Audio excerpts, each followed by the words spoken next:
Daybreak once again for the first game. I like Daybreak. I was genuinely sad when I found out this was no longer in the ladder pool, Nathanius.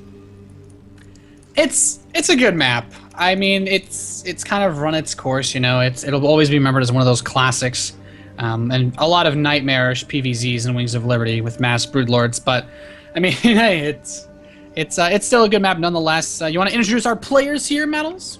I would love to do that, Nathanius. Down in the bottom left position, we have got the yellow Protoss player representing Team Millennium. It's Dayshi. And his... Oh, sorry, I got that the wrong way around. My colors are switched on my screen. Oh, that was terrible. I did that all wrong. It is... Of course, down in the bottom left, we have the blue Protoss player representing Mouse Sports. It is Hasuobs. And his opponent in the top right is the yellow Terran player from Team Millennium. It is Dayshi. Yeah. And so what I'm most curious about is earlier this morning, at least for me, it was like 8 o'clock or something ridiculous. We saw Dayshi go for an interesting build. He actually opened up with a Reaper expand, but he went straight for a fast bio timing, and like what he did was he shoved out with about 8 or 9 Marines and just went for a lot of greed punishing plays. And I really liked it because he managed to catch a lot of players off guard in terms of being able to just do lots of damage. And I'm wondering if he's going to stick to this early biocentric focused timings in this match, or if he's going to go for something a little bit more standard from what we've been seeing from a lot of other Korean Terran players. Well, the thing is, if it worked for him earlier on today, he got that OL kill, as you said. I don't see any reason why he wouldn't continue with it. It's clearly a very effective build. We see the Reaper is coming out at the moment. Meanwhile, Hasuobs, he's busy getting his cybernetics core. He's just staying on the one gas for the moment.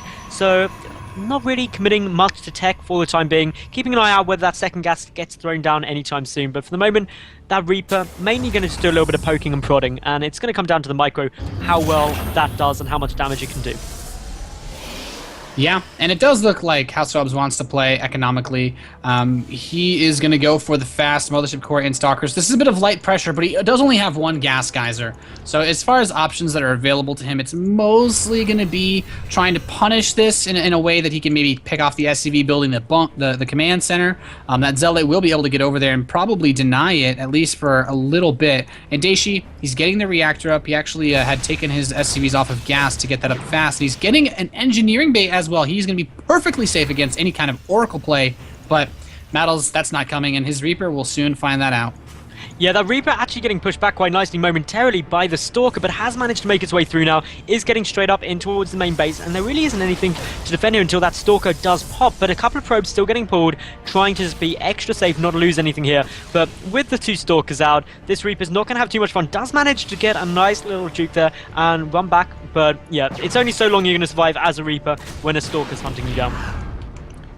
And this pressure actually is going to do quite a bit. He rallied a second Stalker. That's what killed the Reaper, not the first one. So now it's just 2 Marines, and the reactor might actually go down.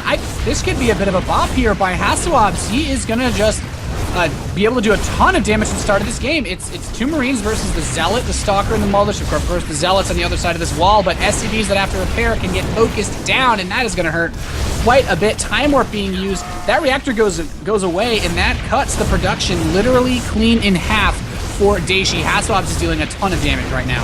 Yeah, even if the reactor will go down now, but more to the point, a lot of SCVs have been pulled. Quite a few SCVs have been killed as well, and that reactor just falls there. That means the wall-off is also down. 10 workers have been killed here so far by Hasuobs. Dayshi actually not in a great position here, and what is just very light pressure, to be honest, has done a huge amount for the Protoss.